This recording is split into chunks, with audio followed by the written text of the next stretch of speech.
कहां तक बात हुई थी भाई लास्ट क्लास में? अच्छा, ये बताया था कि हमेशा ऐसा हो कि एंटी ही ज्यादा स्टेबल हो, जरूरी नहीं है।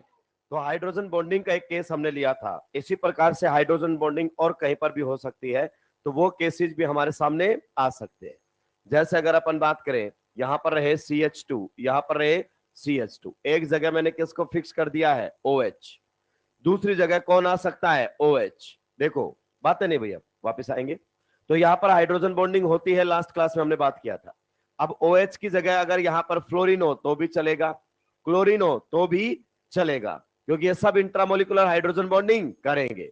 नेक्स्ट अगर अपन बात करना चाहे, यहां पर अगर अपने पास OCH3 हो तो भी क्या करेगा, चलेगा। या फिर अगर अपन बात करें NH2 हो तो भी चलेगा। कुल मिलाकर ये हाइड्रोजन तो आपको इधर से मिल रहा है, देखो हाइड्रोजन तो इधर से मिल रहा है, उधर मोर इलेक्ट्रोनेगेटिव एटम लेकर आना है।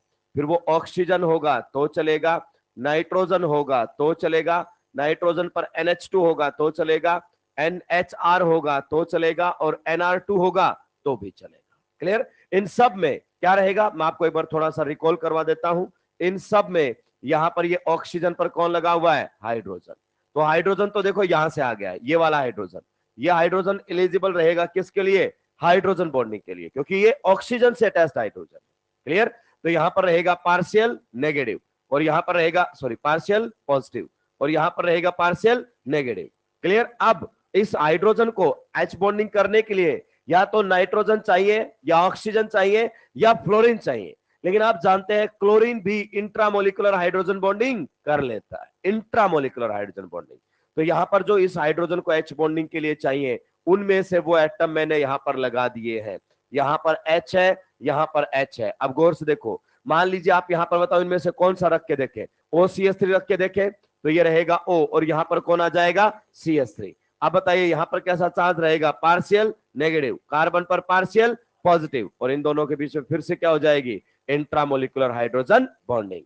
तो H तो मेरे भाई इसका है, और मोर इलेक्ट्रोनेगेटिव एटम ये है। मोर इलेक्ट्रोनेगेटिव एटम नॉर्मली कौन होना चाहिए, फ्लोरीन, नाइट्रोजन और ऑक्सीजन। और इंट्रामोलिकुलर के केस में क्लोरीन भी चलेगा, इंट्रामोलिकुलर के केस में क्लोरीन भी चलेगा। तो इन सभी के केस में भी अगर अपन बात करना चाहें तो गॉस कन्फर्मेशन ही क्या रहेगा, ज्यादा stable as compare to anti conformation. क्या ये बात आपको समझ में आई?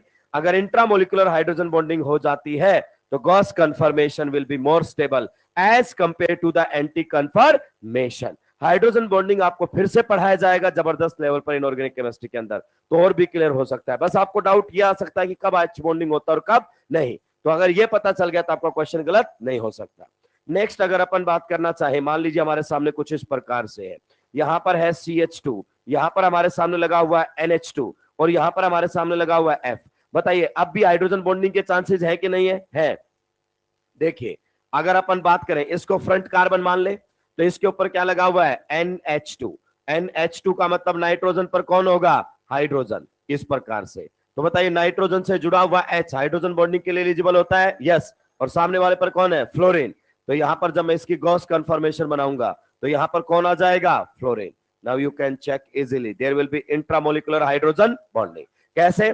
नाइट्रोजन और हाइड्रोजन में से किसकी EN ज्यादा होती है, नाइट्रोजन। तो यहां पार्शियल पॉजिटिव और यहां पार्शियल नेगेटिव। और इसी प्रकार से फ्लोरीन पर क्या मिलेगा, partial negative, and you will find there will be intramolecular hydrogen bonding. तो अगेन जो गॉस कन्फर्मेशन है वो ज्यादा स्टेबल हो जाएगी, किससे, एंटी कन्फर्मेशन से। यानी कि कुल मिलाकर सर बात आप ऐसी कहना चाह रहे हो कि अगर यहां पर गॉस कन्फर्मेशन में H बॉन्डिंग हो जा रही है तो उस केस में गॉस की स्टेबिलिटी बढ़ जाएगी।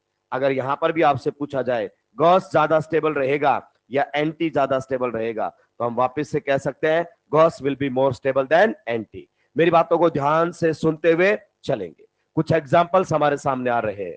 क्लियर? ये तो एक वैरायटी के थे हाइड्रोजन बॉन्डिंग वाले। दूसरी वैरायटी के क्वेश्चंस पर आ जाता हूं। दूसरा एग्जांपल, मान लीजिए अगर अपन बात करना चाहे, हमारे सामने कुछ इस प्रकार से है CH2, यहां पर हमारे सामने है CH2, यहां पर है COO माइनस, और यहां पर हमारे सामने है NH3 प्लस। अब बताइए इसके केस में कौन सी कंफर्मेशन ज्यादा स्टेबल होगी, गॉस कंफर्मेशन ज्यादा स्टेबल होगी या फिर उस केस में एंटी कंफर्मेशन ज्यादा स्टेबल होगी? एक बार बना ले, इसको फ्रंट कार्बन मान ले, तो इस पर बताओ क्या रहेगा, COO माइनस, यहां पर दोनों क्या है, हाइड्रोजन। गॉस कन्फर्मेशन के लिए डाइहाइड्रल एंगल 60 या 300 एक ही बात है। तो यहां पर जब आप बनाओगे तो ये बनेगा NH3+। मुझे लगता है अब मुझे बताने की जरूरत नहीं है। आप देखो प्लस माइनस में क्या है, अट्रैक्शन। और अगर यही अगर आपके सामने एंटी कन्फर्मेशन में चला जाए, किस में चला जाए, एंटी कन्फर्मेशन में चला जाए मेरे भाई, तो आप जानते हैं एंटी कन्फर्मेशन में प्लस और माइनस के बीच का गैप बढ़ जाएगा, इसलिए अट्रैक्शन निग्लेजिबल रहेगा। तो इस केस में भी ज्यादा स्टेबल कौन निकल कर आ रहा है, गॉस। पक्का, gauche is more stable as compare to anti. छापेंगे, आगे बढ़ूंगा। यानी कि गॉस कन्फर्मेशन में किसी भी प्रकार का अट्रैक्शन आ जाए तो गॉस कन्फर्मेशन ज्यादा स्टेबल हो जाएगी एंटी कन्फर्मेशन से।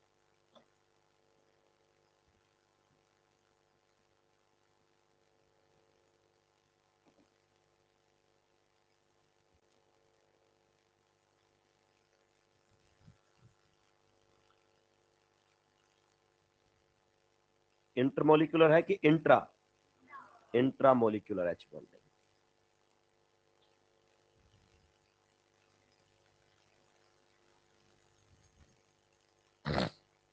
तुम कहां भटक के आए हैं? कहां बाहर, ऐसा क्या काम था जो पढ़ाई ज्यादा इंपॉर्टेंट? कौन सा सर ने? जैसे सर से बात करेंगे ऐसे ना रोके, मेधावी छात्र हैं आप।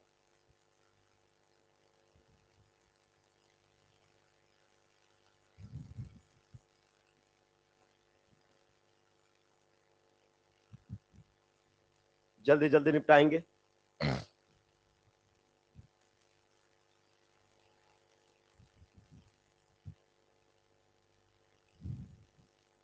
निपटा दिए हो क्या?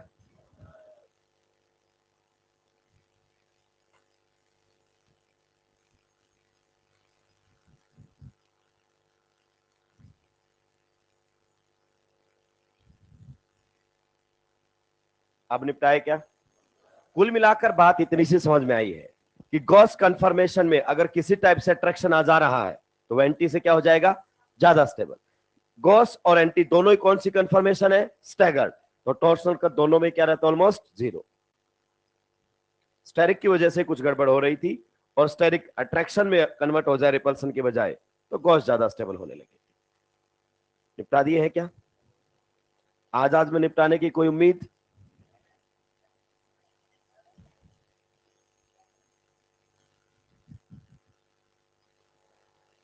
कभी कभी मुझे लगता है मैं जितना लिखता हूं उससे भी ज्यादा लिखते हैं आप लोग।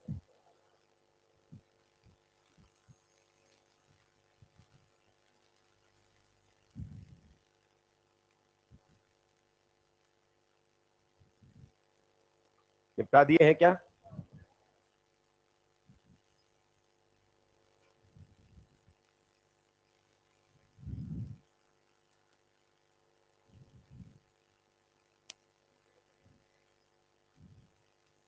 कितने लोगों ने अभी तक नहीं निपटाया है? जल्दी करो, पूरी बारात की बारात बैठी हुई है।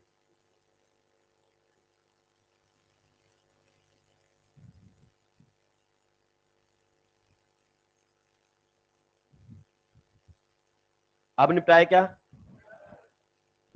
तुम पर कोई खास असर होता नहीं है वैसे जल्दी का।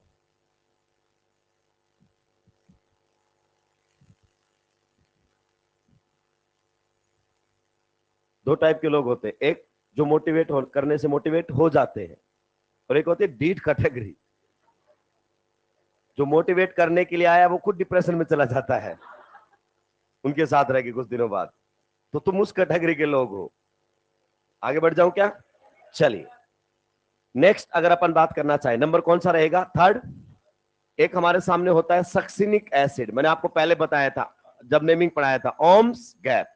तो जब बीच में दो कार्बन आएंगे तो ये आपके सामने डाई कार्बोक्सिलिक एसिड होता है। इसको हम कौन सा एसिड बोलते हैं, सक्सिनिक एसिड। सक्सिनिक एसिड के नाम से इसको जाना जाता है। वैसे ये रहेगा butane 1,4 di carboxylic acid. Common name इसका क्या है, सक्सिनिक एसिड। अब ध्यान से सुनना इसकी, अगर अपन बात करें किस प्रकार की बातें होंगी। सक्सिनिक अगर एसिड बोल रहा है तो ये है, लेकिन वैसे इसमें जो बातें होती हैं वो पीएच डिपेंडेंट होती है। क्या होती है, पीएच डिपेंडेंट होती हैं। चलिए इस पर भी हम बात कर लेते हैं। देखिए सिग्मा बॉन्ड पर हम इस पर रोटेशन लेते हैं। इसमें यहां पर अगर अपन बात करें, ये कार्बन नंबर 1, ये कार्बन नंबर 2, ये कार्बन नंबर 3 और ये कार्बन नंबर 4, तो रोटेशन कहां ले रहे हैं, 2 और 3 पर।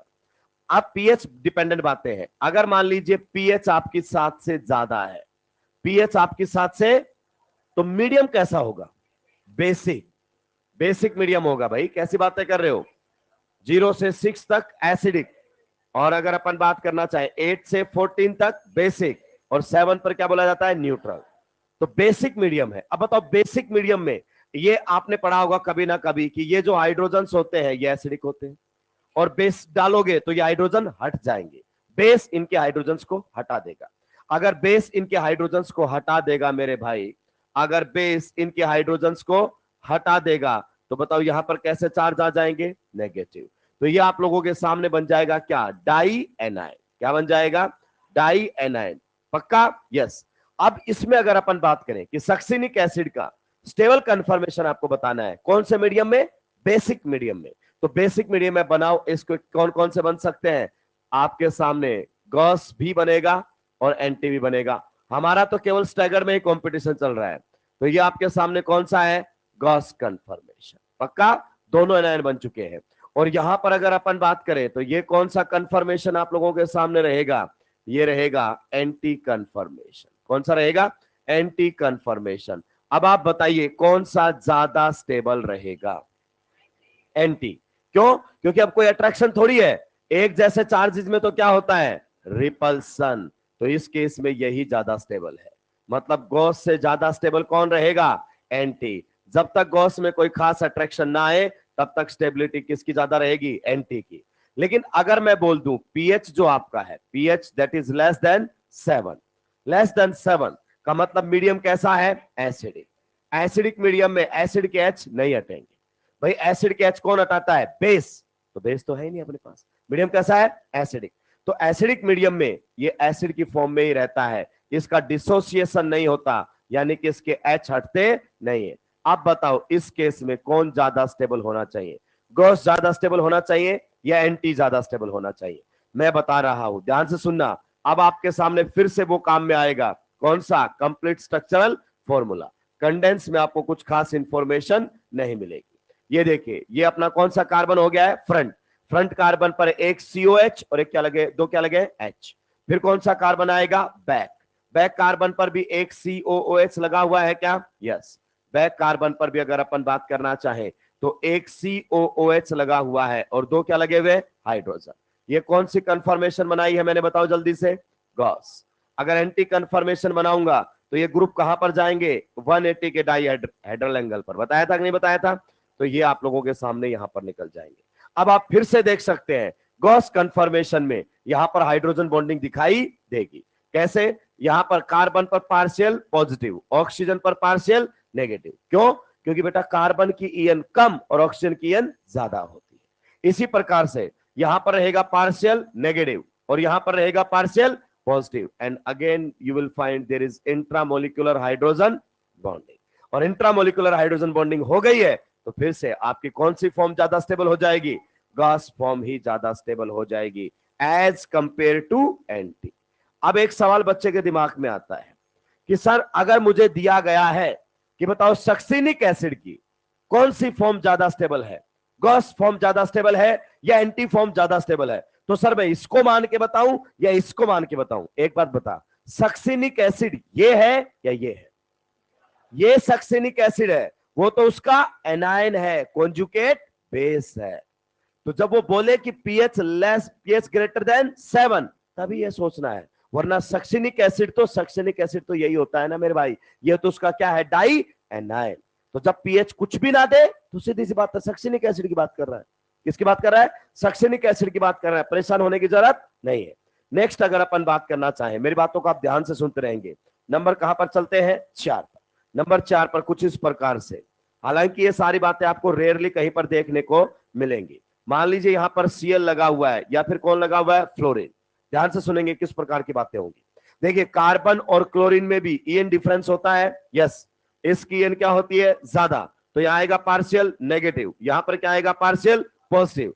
आपने इंडक्टिव इफेक्ट पढ़ा होगा कि पार्शियल पॉजिटिव चार्ज चेन के ऊपर फैल जाता है, डिस्पर्स हो जाता है। तो यहां पर दूसरे नंबर पर कितना आता है, पार्शियल पार्शियल पॉजिटिव, और तीसरे नंबर पर पार्शियल पार्शियल। मैं खुद बताऊंगा जब आपको इंडक्टिव इफेक्ट पढ़ाऊंगा कि चार्ज कैसे डिस्पर्स हुआ है। अभी अगर नहीं पता है तो कोई टेंशन लेने की जरूरत नहीं है, तब तक ये क्वेश्चन आपसे पूछे भी नहीं जाएंगे। लेकिन जिस दिन मैं आपको इंडक्टिव पढ़ाऊंगा आपको क्लियर हो जाएगा। तो आप ब्रैकेट में इसको लिख सकते हैं याद रखने के लिए, इंडक्टिव इफेक्ट। क्या बोल सकते हैं इसको, इंडक्टिव इफेक्ट। तो आपको ये आसानी से क्या रहेगा, याद रहेगा। अब देखो हमें रोटेशन इस पर लेना है। ये कार्बन नंबर कौन सा है, 1, ये कार्बन नंबर 2, ये कार्बन नंबर 3। तो कार्बन नंबर 1 को मैं कौन सा कार्बन बना देता हूं, फ्रंट कार्बन।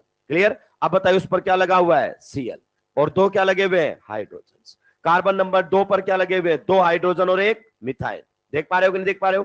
तो ये carbon number 2 that is back carbon. तो यहां पर क्या है, CH3, यहां पर क्या है H, और यहां पर क्या है H। अब आप देखिए क्लोरीन पर कैसा चार्ज है, पार्शियल नेगेटिव। इस पर कैसा चार्ज है, partial partial positive. Then again there is electrostatic force of attraction. अगर यही आप एंटी कंफर्मेशन बनाते, कौन सी कंफर्मेशन बनाते, एंटी, तो आप जानते हैं एंटी कंफर्मेशन के अंदर यहां पर डिस्टेंस क्या हो जाता, ज्यादा, और डिस्टेंस के बढ़ने से आप जानते हैं फोर्स ऑफ अट्रैक्शन क्या हो जाता है, नेग्लिजिबल। तो यहां पर अगर अपन बात करें एंटी के अंदर इस प्रकार का आपको अट्रैक्शन देखने को नहीं मिलेगा, जो कि किस में देखने को मिलेगा, गॉस। तो इस केस में भी कौन ज्यादा स्टेबल रहता आपका, गॉस कंफर्मेशन ही ज्यादा स्टेबल रहता है, किससे, एंटी से। जल्दी से निपटाएंगे, आगे बढ़ूंगा।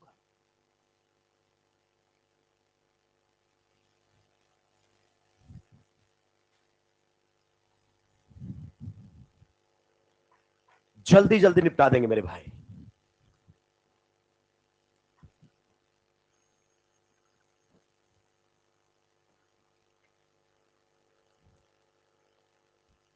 कौन सा बेटा, ये वाला कौन सा, समझ में नहीं आया। ये तो मैंने बनाया है बस।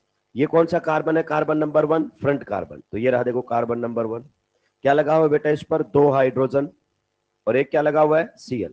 2 हाइड्रोजन और एक Cl। बैक कार्बन कौन सा है, कार्बन नंबर 2, ये रहा बैक कार्बन। बताओ इस पर क्या लगे हुए हैं, 2 हाइड्रोजन और एक मिथाइल। तो ये लगा दिया एक मिथाइल और ये लगा दिए मैंने 2 हाइड्रोजन। क्लियर।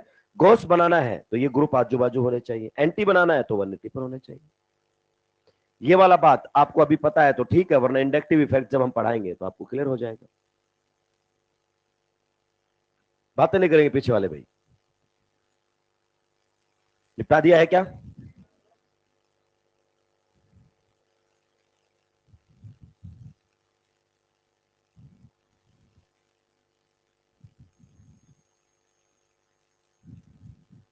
नेक्स्ट और लास्ट रहेगा नंबर 5। ये थोड़ा सा ध्यान रखना पड़ेगा,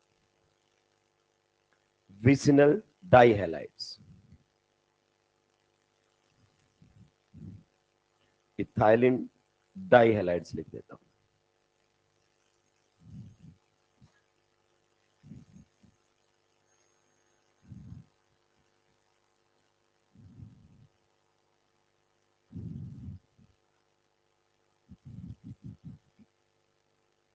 निपटा दिए हो क्या। इसमें भी हम रोटेशन इस पर ले रहे हैं, ऐसे रोटेशन यहां पर ले रहे हैं। तो ये कौन सा कार्बन माना गया है, फ्रंट, और ये कौन सा माना गया है, बैक। इसमें भी ये कौन सा है, फ्रंट, और ये कौन सा है, बैक। तो उम्मीद करता हूं ये कंफर्मेशन आप ड्रॉ कर पाएंगे।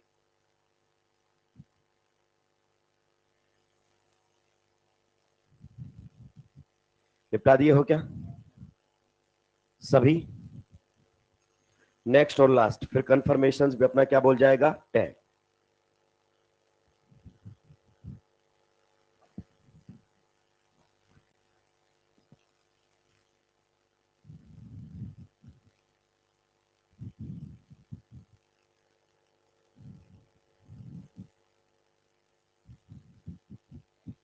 अब निपटाया। चलिए नेक्स्ट हमारे सामने है इथाइलिन डाइहैलाइड्स। यहां पर अभी हैलोजेंस को स्पेसिफाई नहीं किया गया है, यहां पर हैलोजेंस को स्पेसिफाई नहीं किया गया है। अभी हम स्पेसिफाई करेंगे और फिर बातें करेंगे कि किस किस प्रकार की बातें हो सकती है। तो नेक्स्ट अगर अपन बात करें, हमारे सामने चल रहा है इथाइलिन डाइहैलाइड्स, ये रहेंगे। यहां पर कौन लगा हुआ है? हेलोजन। यहां पर भी कौन लगा हुआ है? Halogen. So this is ethylene dihalide. Clear? अब देखिए इस पर किस प्रकार की बातें हम कर सकते हैं। दो केसेस यहां पर बनेंगे। कितने केसेस बनेंगे? दो केसेस। अगर हेलोजन फ्लोरीन है तो भाई साहब मामला अलग रहेगा। अगर हेलोजन कौन लगा दिया आपने? फ्लोरीन। आप बता सकते हो ये मैंने कौन सी कंफर्मेशन बनाई है? कौन सी कंफर्मेशन बनाई है? Gauss confirmation. क्लियर? और अगर अपन बात करें ये वाली मैंने कंफर्मेशन बना दी है, तो आप बताइए ये कंफर्मेशन कौन सा है? गॉस है या एंटी है? तो ये कंफर्मेशन हमारे सामने कौन सा है? एंटी। अब इसमें एक बात ध्यान रखिए, अगर दोनों फ्लोरीन है तो भाई गॉस कंफर्मेशन ही ज्यादा स्टेबल होती है। गॉस ही ज्यादा स्टेबल होती है। किससे? एंटी से। अब आप बोलोगे सर यहां तो कोई हाइड्रोजन बॉन्डिंग भी हमें नहीं दिख रही है। क्लियर? यस। इसका जो आंसर आता है वो एमओटी से आता है, और आपके लेवल पर मैं एमओटी को डिस्कस नहीं कर सकता। तो आपको ध्यान रखना है, अगर ये फ्लोरीन है, कौन है? फ्लोरीन। तो अगर दोनों फ्लोरीन है तो उस केस में मेरे भाई गॉस ज्यादा स्टेबल होगी। और उसके अलावा कोई सा भी हैलोजन होगा तो इसमें फिर तो कोई हाइड्रोजन बॉन्डिंग वाली बात तो है ही नहीं। तो फिर ज्यादा स्टेबल आपका कौन सा रहेगा? फिर एंटी ही ज्यादा स्टेबल रहेगा। ये आपको थोड़ा सा ध्यान रखना पड़ेगा। हालांकि ये क्वेश्चन जेईई मेंस में आ चुका है, इसीलिए मैं आपको बता रहा हूं, क्योंकि कई बार वो क्या करता है? रिपीट कर देता है एज इट इज। तो अगर इस केस में आपके सामने x क्या हो सकता है? If x is equal to कौन है? Cl है, Br है, और कौन हमारे सामने है? I है। तो उस सिचुएशन में आपके लिए यही ज्यादा स्टेबल रहेगा। कौन? एंटी। जैसा आप सोच रहे थे कि एंटी ज्यादा स्टेबल होना चाहिए, क्योंकि यहां पर तो कोई हाइड्रोजन बॉन्डिंग भी दिखाई नहीं दे रही है, तो बाकी में ऐसा ही होता है। बस केवल और केवल फ्लोरीन के केस में ऐसा नहीं होता है। ये आपको पता होना चाहिए। जल्दी से निपटा देंगे मेरे भाई।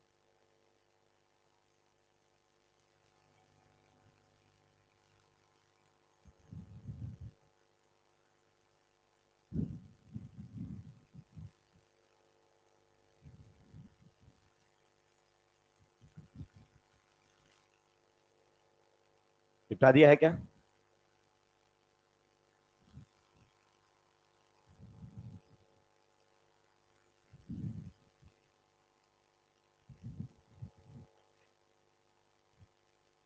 आजाद में निपटा दोगे?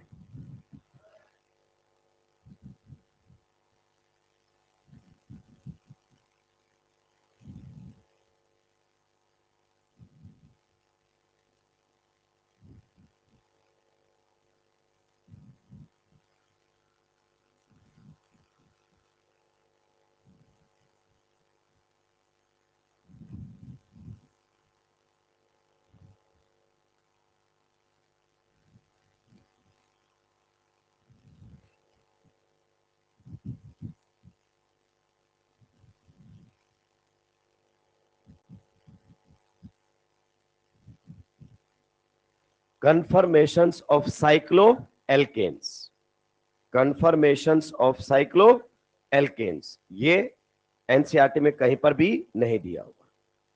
फिर भी आपने हल्का सा इसके बारे में पढ़ा होगा। साइक्लोहेक्सेन एक्चुअली आपने पढ़ा होगा, चेयर बोट, ट्विस्ट बोट, और ये सब बातें आपने सुनी होगी। तो उससे रिलेटेड अपन बातें करेंगे, लेकिन यहां पर नहीं। स्पेशल क्लास में मैं लगा दूंगा, और वहां पर जिसको अटेंड करना हो वो कर सकता है। क्यों? क्योंकि जब बात एनसीईआरटी की नहीं होगी तो क्लास में नहीं होगी, सीधी सी बात है। उधर वालों को भी नहीं बताया है कि किसी दिन स्पेशल क्लास में आके आपको बता दिया जाएगा पूरा डिटेल में जितना आपने पढ़ा है, लेकिन ये टॉपिक एनसीईआरटी में क्रॉस कर दिया। क्लियर? चलिए एक क्वेश्चन इस हेडिंग के बाद पहले लिख दो इस क्वेश्चन को। एक क्वेश्चन लिख लेते हैं इस हेडिंग से पहले। Which of the following will show conformational isomerism? Which of the following will show conformational isomerism? Which of the following will show conformational isomerism? Which of the following will show conformational isomerism? Which of the following will show conformational isomerism? Clear? अब देखो confirmations कितने तरीके से बताई थी? दो तरीके से। एक तो सिग्मा बॉन्ड के रोटेशन से, और एक फ्लिपिंग से। तो फ्लिपिंग हमारे सिलेबस में है नहीं, और सिग्मा बॉन्ड के रोटेशन से अगर आप कंफर्मेशंस बनाते हैं तो भाई साहब डाइहाइड्रल एंगल चेंज होता हुआ नजर आना चाहिए। है कि नहीं है? जब आप सिग्मा बॉन्ड पर रोटेशन लेते हैं तो एक ही तो चीज चेंज होती है जिसका नाम है डाइहेड्रल एंगल। क्या बॉन्ड एंगल चेंज होता है? नहीं। क्या बॉन्ड लेंथ चेंज होती है? नहीं। केवल कौन चेंज होता है? Dihedral angle. पक्का? यस। तो डाइहेड्रल एंगल को डिफाइन करने के लिए बताइए मिनिमम कितने एटम चाहिए? आप बताओ। डाइहेड्रल एंगल को डिफाइन करने के लिए मिनिमम कितने एटम चाहिए? 4। और मिनिमम बॉन्ड कितने चाहिए? सिग्मा 3। आप देखो डाइहेड्रल एंगल में बताया था, बिकॉज डाइहेड्रल एंगल अगर न्यूमैन प्रोजेक्शन में बात करना चाहे तो it is the angle between the bonds which are formed at the adjacent atoms. जैसे ये कार्बन हाइड्रोजन बॉन्ड इस पर है और ये कार्बन हाइड्रोजन बॉन्ड इस पर है, इनके बीच में जो न्यूमैन प्रोजेक्शन में एंगल होता है उसी को तो नाम क्या दिया था? Dihedral angle. तो बॉन्ड एंगल को डिफाइन करने के लिए 3 एटम चाहिए, डाइहेड्रल एंगल को डिफाइन करने के लिए 4 एटम चाहिए। और 4 एटम का मतलब लगातार कितने सिग्मा बॉन्ड आने चाहिए? 3। तो अगर लगातार 3 सिग्मा बॉन्ड आ गए तो डाइहेड्रल एंगल डिफाइंड हो जाएगा। और डाइहेड्रल एंगल डिफाइंड हो जाएगा तो उस केस में फिर कन्फर्मेशंस बनने लग जाएंगी। क्या बनने लग जाएंगी? कन्फर्मेशंस। तो ये जो आने वाला क्वेश्चन का कॉन्सेप्ट रहेगा वो यहीं से रहेगा कि भाई डाइहेड्रल एंगल तो डिफाइंड होना चाहिए कन्फर्मेशंस बनाने के लिए। तो आपसे क्या क्वेश्चन पूछा गया है? Which of the following will show conformational isomerism? पहला रहेगा मीथेन, बताना है आपको। फिर अगर अपन बात करना चाहें इथेन, इथेन के बारे में बात करना है, क्या वो कन्फर्मेशनल आइसोमेरिज्म शो करेगा? नंबर 3 पर अगर अपन बात करना चाहें तो हमारे सामने है प्रोपेन, आपको बताना है क्या वो कन्फर्मेशनल आइसोमेरिज्म शो करेगा? नंबर 4 पर अगर अपन बात करना चाहें H2O2 है। नंबर 5 पर हमारे सामने है O2F2। नंबर 6 की अगर अपन बात करना चाहें तो हमारे सामने है साइक्लोप्रोपेन। नंबर 7 की अगर अपन बात करना चाहें तो साइक्लोब्यूटेन। बस एक और ले लो, साइक्लोपेंटेन। नंबर 8। बताओ कौन कौन है जो कन्फर्मेशनल आइसोमेरिज्म शो कर सकता है, यानी कि जिसकी हम कन्फर्मेशंस बना सकते हैं, जिसकी हम कन्फर्मेशंस बना सकते हैं। चला ये दिमाग, पहले वाले में कन्फर्मेशन बना सकते हो क्या? अपन ने शुरू ही कहां से किया था? इथेन। हमने मीथेन का तो बनाया ही। भाई मीथेन में आप डाइहेड्रल एंगल चेंज कर ही देखो, लगातार 3 सिग्मा बॉन्ड आ रहे हैं क्या कहीं भी? टोटल नहीं गिनने। कुछ मूर्ख लोग बोलेंगे 4 है सर इसमें तो। अबे टोटल नहीं। जैसे ये एक सिग्मा बॉन्ड है, फिर ये एक सिग्मा बॉन्ड है, तो लगातार कितने हैं? 2। हमें लगातार कितने चाहिए? 3। तो इसमें लगातार 3 सिग्मा है ही नहीं, तो या तो डाइहेड्रल एंगल डिफाइंड नहीं हो सकता। और डाइहेड्रल एंगल डिफाइंड नहीं है तो फिर ये आपका कंफर्मेशन शो नहीं करेगा। नेक्स्ट बताइए इसके बारे में क्या ख्याल? इथेन की तो खुद बनाई हमने, और इथेन में तो आप जानते हैं लगातार बॉन्ड है कि नहीं है? लगातार 3 बॉन्ड आएंगे कि नहीं आएंगे? यस। अगर अपन बात करना चाहें तो देखो 1 2 3, तो इन्हीं बॉन्ड्स के बीच में CH में तो डाइहेड्रल एंगल देख रहे थे हम, तो ये तो आपका कंफर्मेशन शो करेगा, ये भी करेगा। अब आते हैं H2O2 में। बताइए H2O2 करेगा क्या? यस। ये देखो H2O2 की अगर अपन बात करना चाहें तो H2O2 में भी लगातार आपके सामने कितने सिग्मा बॉन्ड आ जाते हैं? 3। 1 2 3। आपने प्लस 1 में पढ़ा होगा, ओपन बुक लाइक शेप होती है इसकी। तो ये भी आपके सामने कंफर्मेशन शो करेगा। एग्जैक्टली वैसे ही कौन है? O2F2। H की जगह F रख दो, खत्म हो गई कहानी। तो ये भी कंफर्मेशन शो करेगा। नेक्स्ट क्वेश्चन नंबर जो 6 है, इस पर थोड़ा सा ध्यान दीजिए। क्वेश्चन नंबर 6, हालांकि जब मैं आपको साइक्लोएल्केन्स की कंफर्मेशन पर बात करूंगा तब मैं आपको ये सारी बातें बताने वाला हूं। अब ध्यान से सुनना। अगर अपन बात करना चाहें तो यहां पर देखो लगातार 3 सिग्मा बॉन्ड है क्या? 1 2 3, लेकिन ये कंफर्मेशन शो नहीं करता है, ये ध्यान रखना है। एकमात्र साइक्लोएल्केन जो कंफर्मेशन शो नहीं करता, जिसका नाम है साइक्लोप्रोपेन। बाकी सारे साइक्लोएल्केन्स कंफर्मेशन शो करेंगे। आपका जुगाड़ यहां पर फेल हो जाता है कि सर इसमें तो लगातार कितने बॉन्ड है? सिग्मा 3 बॉन्ड है, फिर भी ये कंफर्मेशन शो नहीं करता। आगे वाले में देखो 1 2 3 आ गए लगातार, ये करेगा। उससे आगे वाले में देखो 1 2 3, ये भी करेगा। बाकी सारी साइक्लोएल्केन्स शो करती है। साइक्लोप्रोपेन एकमात्र आपके सामने एक्सेप्शन होता है जो कंफर्मेशन शो नहीं करता। दूसरी बात, आपसे कभी नहीं पूछेगा, कारण क्योंकि एनसीईआरटी ने कहीं लिखा ही नहीं है। एनसीईआरटी ने साइक्लोएल्केन्स पर कोई डिस्कशन ही नहीं कर रखा, कोई डिस्कशन नहीं है एनसीईआरटी आप लोगों के पास है। आप कहीं पर भी साइक्लोएल्केन्स की कंफर्मेशन पर बात नहीं करेंगे। फिर भी आपकी मन की संतुष्टि के लिए मैं स्पेशल क्लास में इसको डिस्कस कर दूंगा। जिसका मन करे वो पढ़ ले, जिसका मन करे वो छोड़ दे। क्लियर? चलिए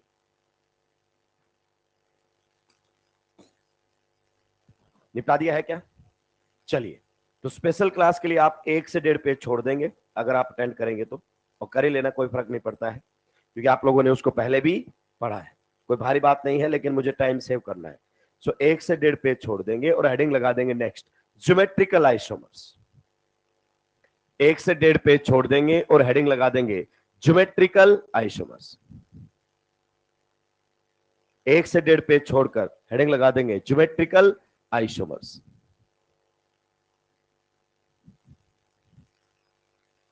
नेक्स्ट अगर अपन बात करना चाहें तो हमारा टॉपिक जो रहेगा वो रहेगा ज्योमेट्रिकल आइसोमर्स। क्या रहेगा?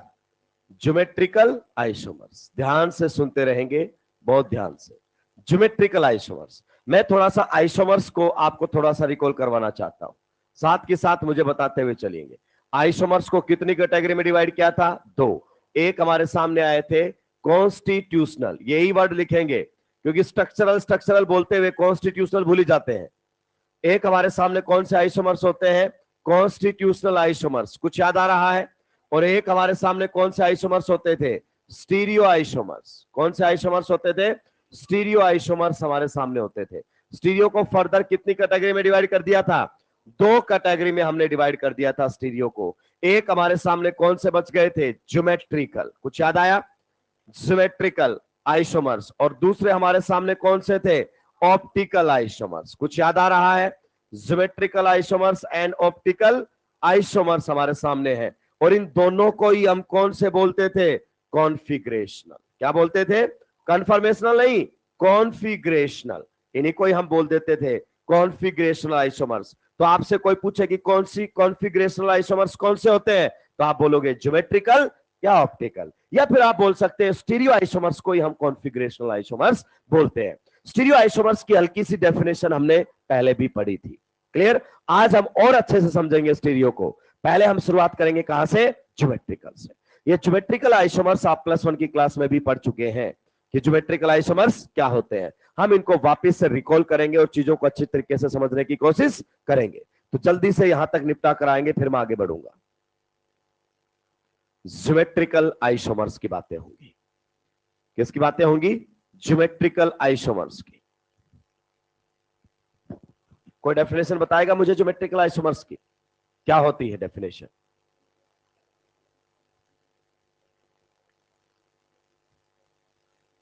जो हाँ, वो कॉन्फ़िगरेशन की डेफिनेशन होती है बेटा। कॉन्फ़िगरेशन कभी भी बिना बॉन्ड तोड़े बदलती नहीं है। तो ये तो एक प्रॉपर्टी हो गई ज्योमेट्रिकल आइसोमर्स की कि वो एक दूसरे में इंटरकन्वर्ट नहीं होते। ये yes, due to restricted rotation. Yes, बिल्कुल सही उन्होंने डेफिनेशन बताई है। चलिए हम भी इस पर थोड़ी सी बात करेंगे। निपटा दिया है सभी ने? ज्योमेट्रिकल आइसोमर्स के हम डेफिनेशन पर आएंगे। आप बताओ स्टीरियो आइसोमर्स किस में डिफरेंट होते हैं? स्टीरियो में किसका डिफरेंस होता है? केवल कॉन्फिगरेशन। स्टीरियो आइसोमर्स किसकी वजह से डिफरेंट होते हैं?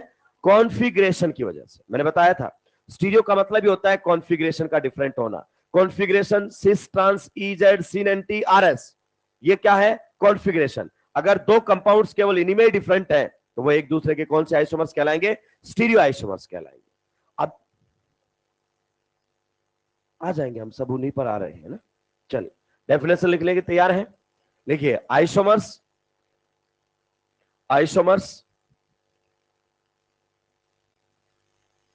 Isomers which have different configuration. Underline the word different and configuration. Isomers which have different configuration. Isomers which have different configuration. Isomers which have different configuration. About restricted rotatory system.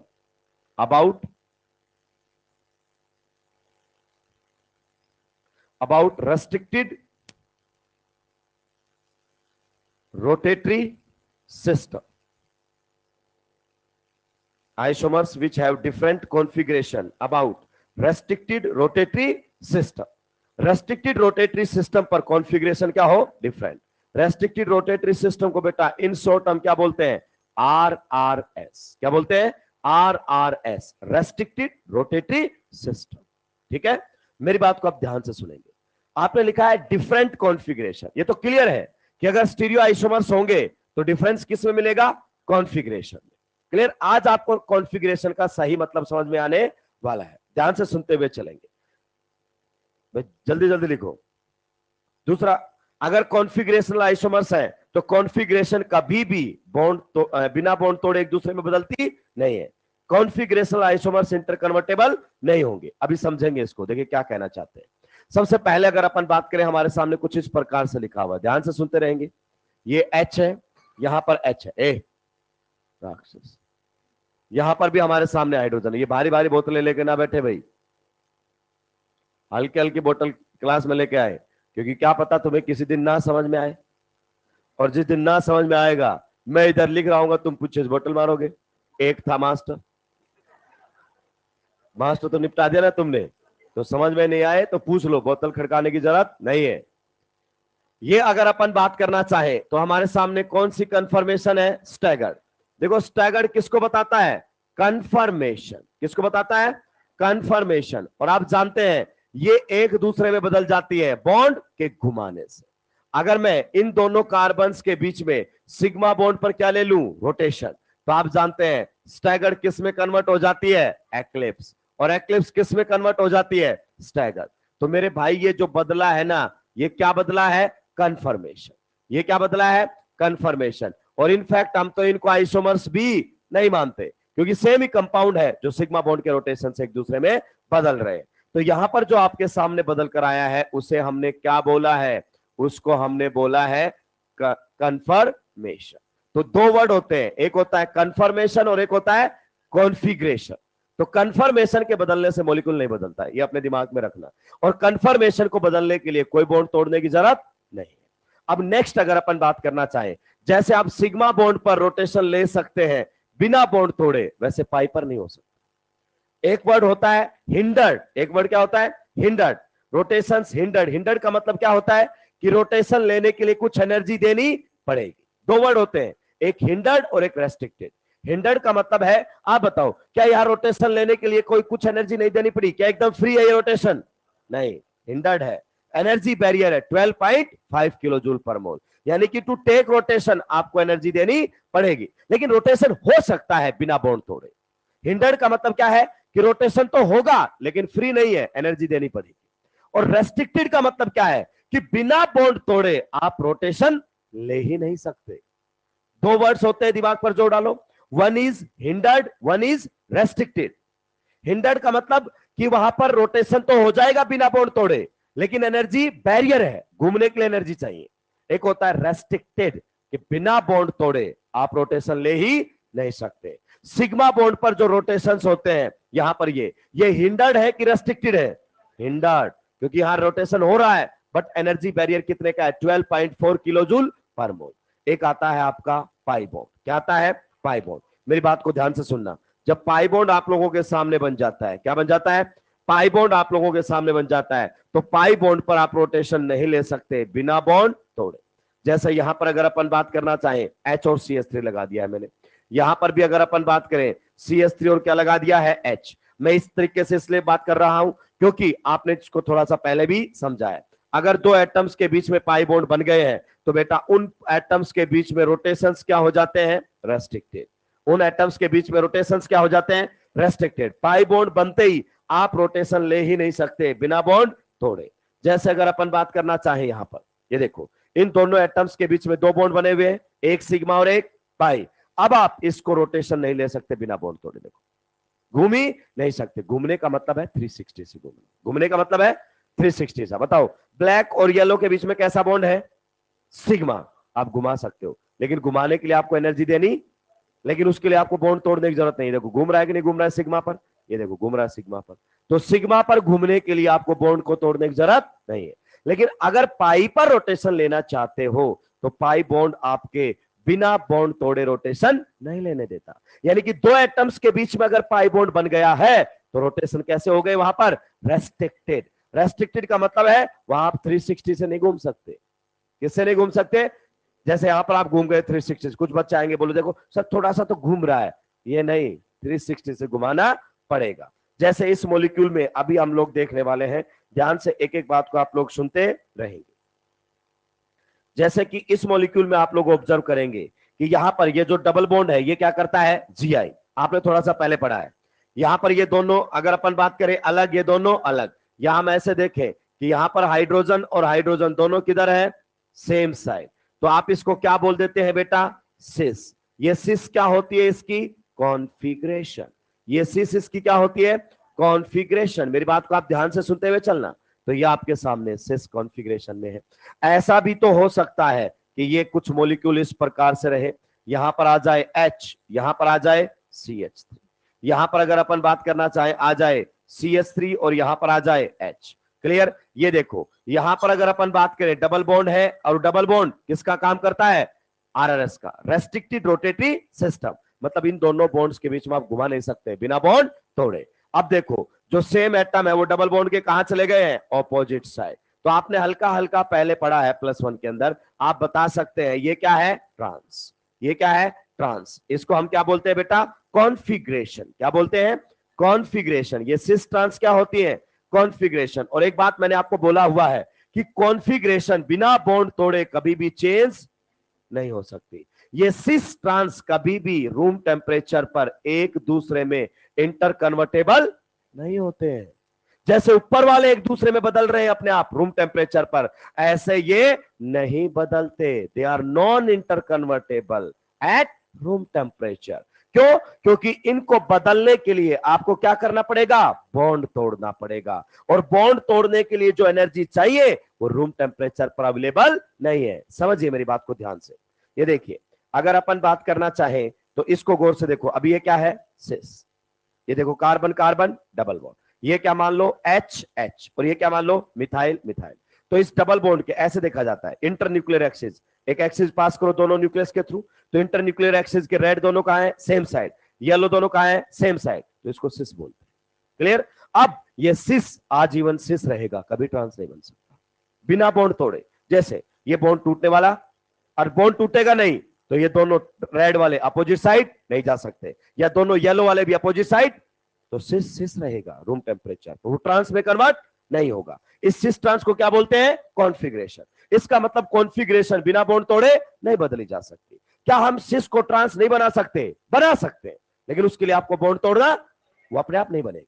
जैसे अगर अपन बात करें, हमने क्या तोड़ दिया है, बॉन्ड। ये देखिए बॉन्ड टूटा ना, बॉन्ड टूटते रोटेशन होने लगे, देखो, क्योंकि अब कौन सा बॉन्ड बचा है, सिग्मा, और सिग्मा पर आप रोटेशन ले सकते हैं विदाउट बॉन्ड ब्रेकिंग। तो आप पहले देख रहे थे तो ये आपके सामने कुछ इस प्रकार से था, कौन सी कॉन्फ़िगरेशन था, सिस। पक्का। फिर मैंने क्या किया, बॉन्ड तोड़ा। बॉन्ड तोड़कर अगर मैं रोटेशन ले रहा हूं, मतलब रोटेशन कैसे थे, रेस्ट्रिक्टेड। रोटेशन लेने के लिए अगर कोई बॉन्ड तोड़ना पड़ा है, मतलब रोटेशंस कैसे थे, रेस्ट्रिक्टेड। क्या ये बात आपको समझ आई। अब मेरी बात को ध्यान से सुनना। मैंने इसको ऐसे घुमा दिया है, कैसे घुमा दिया है, ऐसे, यू घुमा दिया है, और फिर से क्या बना दिया है, बॉन्ड, ऐसे। अब बॉन्ड बना दूं तो बताओ दोनों रेड कहां चले गए, ऑपोजिट साइड। दोनों येलो कहां चले गए, क्या बन गया है, ट्रांस। तो क्या सिस ट्रांस में अपने आप कन्वर्ट हो जाता है, या ट्रांस सिस में अपने आप कन्वर्ट हो जाता है, नो। उसको कन्वर्ट करने के लिए आपको बॉन्ड तोड़ना पड़ेगा। और बॉन्ड तोड़ने के लिए पता है कितनी एनर्जी चाहिए, यहां पर 200 किलो जूल पर मोल के आसपास, 200 किलो जूल। और रूम टेम्परेचर पर इतनी एनर्जी होती ही नहीं है। तो पाई बॉन्ड रूम टेम्परेचर पर नहीं टूटता है, तो ये एक दूसरे में इंटर कन्वर्ट नहीं होंगे। क्या ये बात आप लोगों को समझ में आई। तो जो कंफर्मेशन है उसको बदलने के लिए बॉन्ड तोड़ने की जरूरत नहीं है, लेकिन कॉन्फ़िगरेशन को बदलोगे तो बॉन्ड तोड़ना ही पड़ेगा। बिना बॉन्ड तोड़े कभी कॉन्फ़िगरेशन चेंज नहीं होती है। तो जो ज्योमेट्रिकल आइसोमर्स होते हैं वो एक दूसरे में इंटर कन्वर्टेबल नहीं होते हैं एट रूम टेम्परेचर। क्योंकि ज्योमेट्रिकल आप देखो किसकी कैटेगरी में आए हैं, ज्योमेट्रिकल वापस चले तो किसकी कैटेगरी में, कॉन्फ़िगरेशन। और कॉन्फ़िगरेशन कभी बिना बॉन्ड तोड़े बदल ही नहीं जा सकती। तो जल्दी से इसको निपटाएंगे फिर आगे बढ़ूंगा। अभी और चीजें आपको क्लियर करूंगा मैं कि आरआरएस पर कॉन्फ़िगरेशन डिफरेंट कैसे होती है, कैसे देखी जाती है। ढेर सारी बातें अभी हमारी चलने वाली है। बेटा स्टीरियो स्टीरियो जब तक आपको समझ में नहीं आएगा ना, तब तक आप यहां से क्वेश्चन नहीं कर सकते। आप रट के क्वेश्चन कर ही नहीं सकते स्टीरियो के।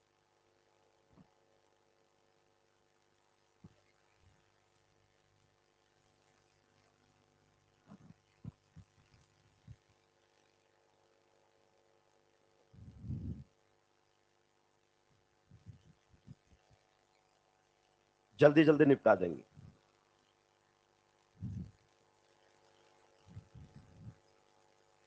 ज्योमेट्रिकल आइसोमर्स क्या एक दूसरे में इंटर कन्वर्ट हो जाते हैं? नहीं, कॉमन सेंस की बात है। ये सिस क्या है? कॉन्फ़िगरेशन। ट्रांस भी क्या है? और ये बिना बॉन्ड तोड़े कभी बदलती नहीं है, और बॉन्ड अपने आप रूम टेम्परेचर पर टूटते नहीं है। रेस्ट्रिक्टेड रोटेशन का मतलब क्या होता है? रोटेशन लेने के लिए क्या तोड़ना पड़े? बॉन्ड।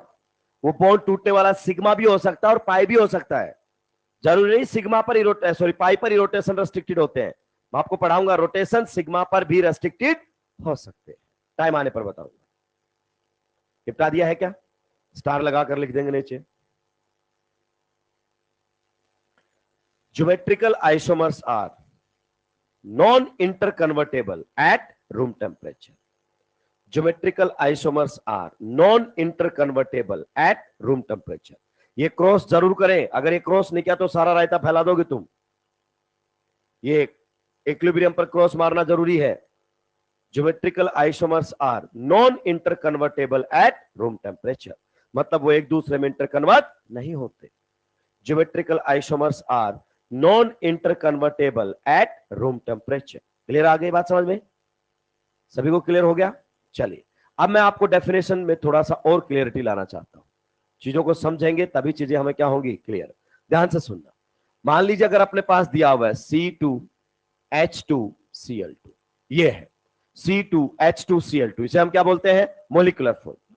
अब देखिए इस मोलिकुलर फॉर्मूले से मैं स्ट्रक्चरल फॉर्मूला ड्रॉ करने वाला हूं। यहां पर लगा हुआ है H, यहां पर लगा हुआ है Cl, यहां पर लगा हुआ है H, यहां पर लगा हुआ है Cl। फिर अगर अपन बात करना चाहे, ध्यान से सुनते रहना, यहां पर लगा हुआ है H, यहां पर लगा हुआ है Cl, यहां पर लगा हुआ है Cl, यहां पर लगा हुआ है H। क्लियर? सबसे पहले बताओ क्या दोनों में RRS है क्या? रेस्ट्रिक्टेड रोटेटरी सिस्टम, जहां मतलब बिना बॉन्ड तोड़े रोटेशन ना लिए जा सके, है ना सर? ये रहा डबल बॉन्ड। अब तो क्लियर है कि डबल बॉन्ड किसका काम करता है? RRS, रेस्ट्रिक्टेड रोटेटरी सिस्टम का काम करता है। पक्का? चलिए अब ध्यान से देखो, अगर अपन बात करना चाहें तो पहले दोनों में देखो कनेक्टिविटी सेम है कि अलग? चेक कीजिए, कनेक्टिविटी सेम है या अलग है? अलग कैसे बताओ मुझे? कनेक्टिविटी सेम है कि अलग है? आप एकदम दिमाग से पैदल है जो बोल रहे हैं अलग है। अगर मैं यहां पर लगा देता हूं Cl और यहां पर लगा देता हूं Cl, यहां पर लगा देता हूं H और यहां पर लगा देता हूं H, अब इसमें कनेक्टिविटी उन दोनों से क्या है? अलग है। देखो एक कार्बन पर क्या लगा है? H और Cl, H और Cl। उधर भी क्या लगा है? H और Cl, H और Cl। अब वो किधर जुड़े उससे फर्क नहीं पड़ा, किस एटम पर जुड़े इससे फर्क पड़ता है, कनेक्टिविटी का मतलब। तो उन दोनों में कनेक्टिविटी क्या है? सेम। बट यहां पर दोनों क्लोरीन एक पर ही है, उस पर दोनों क्लोरीन अलग अलग पर थे। तो आप देख सकते हैं कि नीचे वाले की कनेक्टिविटी ऊपर दोनों से क्या है? अलग। ठीक है? अब आपने एक डेफिनेशन लिखी है कि डिफरेंट कॉन्फ़िगरेशन अबाउट RRS। इसका मतलब क्या है? सर मुझे कैसे पता चलेगा कि कॉन्फ़िगरेशन RRS पर सेम है या अलग है? अगर दो कंपाउंड्स RRS पर अलग अलग कॉन्फ़िगरेशन रखते हैं उन्हें ज्योमेट्रिकल आइसोमर्स बोला जाता है। क्या बोला जाता है? ज्योमेट्रिकल। समझने की कोशिश करेंगे, ध्यान से सुनना। अगर मैं यहां पर क्लोरीन और क्लोरीन के बीच में डिस्टेंस मेजर करना चाहूं, किसके बीच में? क्लोरीन और क्लोरीन के बीच में डिस्टेंस मेजर करना चाहूं, तो बताइए इस डिस्टेंस को मैं क्या कह सकता हूं? L1। ठीक है? और इसमें अगर मैं क्लोरीन और क्लोरीन के बीच में डिस्टेंस मेजर करना चाहूं तो इस डिस्टेंस को मेरे भाई मैं क्या कह सकता हूं? L2। पक्का? आप मुझे बताइए L1 और L2 बराबर होनी चाहिए कि अलग अलग होगी? कॉमन सेंस की बात है, आप चेक कर सकते हो। अभी रेड और रेड के बीच में डिस्टेंस इमेजिन करो। क्लियर? L1 है, ठीक है, फिर ये तो एक साइड थे दोनों। फिर अगर अपन बात करना चाहे, इस प्रकार से मैंने बना दिया है। अब देखो L और L में डिस्टेंस चेक करो, ये L2 है, पहले क्या थी? L1। तो क्लियर है L1 L2 के बराबर नहीं है। अगर L1 L2 के बराबर नहीं है, इसका मतलब यहां पर कॉन्फ़िगरेशन क्या हो चुका है? चेंज। अगर RRS पर, ध्यान से सुनो, अगर RRS पर लगे हुए दो एटम्स के बीच में केवल और केवल एरियल डिस्टेंस का ही चेंज है, इसका मतलब they are having different configuration about RRS। वो ज्योमेट्रिकल आइसोमर्स रहेंगे। कनेक्टिविटी दोनों में क्या है? सेम। फर्क किसका है? कॉन्फ़िगरेशन का। सर मुझे कैसे पता कॉन्फ़िगरेशन अलग है कि सेम है? अलग इसलिए है क्योंकि यहां पर जो डिस्टेंस था वो L1 है और यहां पर जो डिस्टेंस है वो L2 है। और डिस्टेंस अगर दोनों के बीच में अलग अलग है, इसका मतलब उन्होंने स्पेस में अपना अरेंजमेंट बदल लिया है।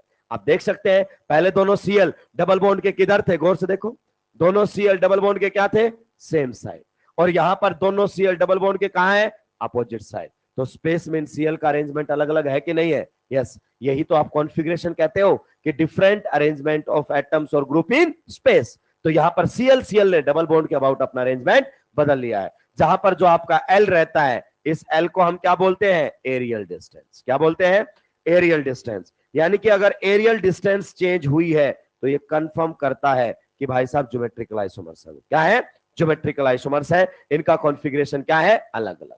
ठीक है, चलिए अब ध्यान से सुनते रहेंगे। यानी कि अगर ये दे दिया जाए हमारे सामने फर्स्ट, ये दे दिया जाए सेकंड, और ये दे दिया जाए थर्ड, अगर आपसे पूछा जाए कि भाई साहब फर्स्ट एंड सेकंड के बीच में क्या रिलेशन है, बताओ, फर्स्ट एंड सेकंड, तो आप क्या बोलोगे, फर्स्ट और सेकंड एक दूसरे के क्या है, geometrical isomers. They are having different configuration about RRS, restricted rotatory system पर केवल उनका अरेंजमेंट क्या है, अलग। अगर मैं आपसे पूछूं मेरे भाई फर्स्ट एंड थर्ड का क्या रिलेशन है, तो आप क्या बोलोगे, ये तो आपके स्ट्रक्चरल आइसोमर्स है। कौन से आइसोमर्स है, स्ट्रक्चरल आइसोमर्स है। कारण, क्योंकि दोनों में कनेक्टिविटी ही क्या है, अलग। स्टीरियो की प्राइम कंडीशन है कनेक्टिविटी क्या होनी चाहिए, सेम। अब ध्यान से सुनते जाना। नेक्स्ट अगर अपन बात करना चाहे, मान लीजिए अगर आपके सामने कुछ इस प्रकार से दिया हुआ है, यहां पर है H, यहां पर भी है H, यहां पर हमारे सामने है Cl, और यहां पर हमारे सामने है Br। ध्यान से सुनना।